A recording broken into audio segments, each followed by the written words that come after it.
Everyone knows the story of the greatest basketball player of all time, Michael Jordan. He three-peated 2 times for 6 NBA championships, was part of the '92 Dream Team, retired and came back to a disappointing time on the Wizards, and since then he's been running one of the largest shoe brands in the entire world, and has been an owner of the Charlotte Hornets. This is what's been in the spotlight, but there's a lot he's been doing outside of the spotlight too. You might have already heard about some of the things in this video, but you'll also probably learn something new. So let's take a look at where Michael Jordan is now since retiring in 2003 with the Wizards. After retiring with the Bulls in 1998, Michael Jordan became the president of basketball operations for the Wizards, and he was hoping to resume that spot after he retired from playing on the Wizards, but they weren't happy about the job he did back in 2000, so they fired him. MJ said if he knew he was going to lose that job after playing for the Wizards, he would have never played for them. So after he lost that job, he took some time away from the NBA and enjoyed spending most of his time playing in celebrity charity golf tournaments, promoting his Jordan brand, and riding motorcycles. In 2004, he even came up with Michael Jordan Motorsports. That was a motorcycle racing team that competed in the Premier Superbike Championship. In 2005, Michael Jordan held a basketball camp for a bunch of college players and OJ Mayo, who at the time was thought of as one of the best players in high school or college, and he was only in the 10th grade. They were playing 5-on-5 pickup games, and when Jordan joined the game, he guarded OJ, and he thought he had picked him because he was the weakest one on the team, so he started a trash talk mic. Then a 45-year-old Michael Jordan went down the court and scored on him every time, driving past him for layups and stepping back for fadeaways, and said, "You might be the greatest high school player, but I'm the greatest ever." After that, Mike's time away from the NBA didn't last too long because in June 2006, Michael bought a minority stake in the Charlotte Bobcats and took over full control of basketball operations. Since he was doing his own thing with the Jordan brand, he specifically made sure that he didn't have to get involved with the Bobcats marketing campaigns. 6 months later, Michael Jordan and his then wife, Juanita Vonoy, would get divorced for the second and final time. Juanita received one of the biggest divorce settlements in history with $168 million. Michael Jordan's 2 sons both played basketball in college and graduated from the University of Central Florida. They never lived up to the expectations and never played in the NBA. In February 2010, MJ became the majority owner of the Bobcats, and Forbes said that between 2009 and 2010, Michael Jordan earned $55 million.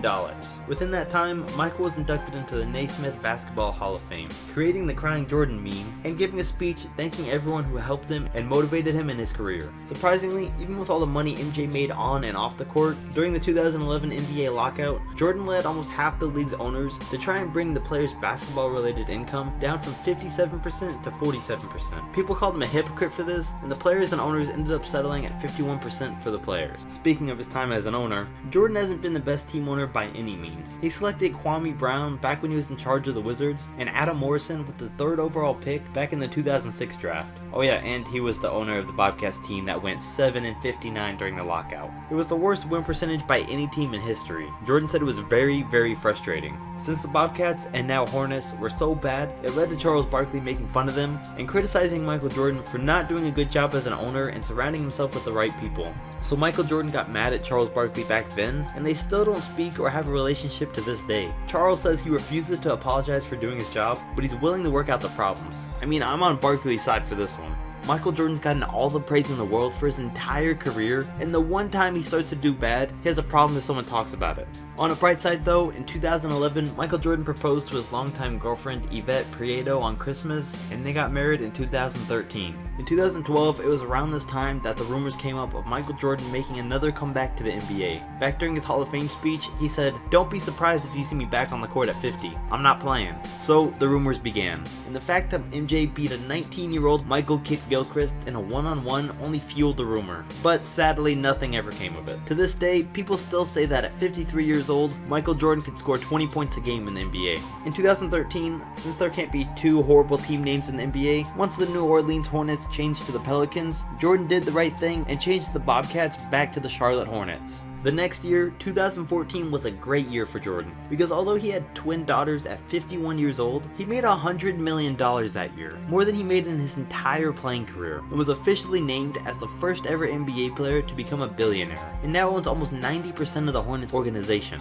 Recently, he's finally slowly been turning things around with his team since the Hornets have started making runs in the playoffs. I mean, it's only taken them like 10 years, but at least they're on the right track now. In 2016, Michael Jordan was awarded the Presidential Medal of Freedom by by Barack Obama. Obama said, "When somebody says that you're the Michael Jordan of something, everyone knows what they mean. They mean you're the best at it." So he received the medal because of how he inspired Obama during his life, and because he was the definition of excellence. Most recently, today, in 2017, Michael became part owner of the Miami Marlins and has a net worth of $1.3 billion.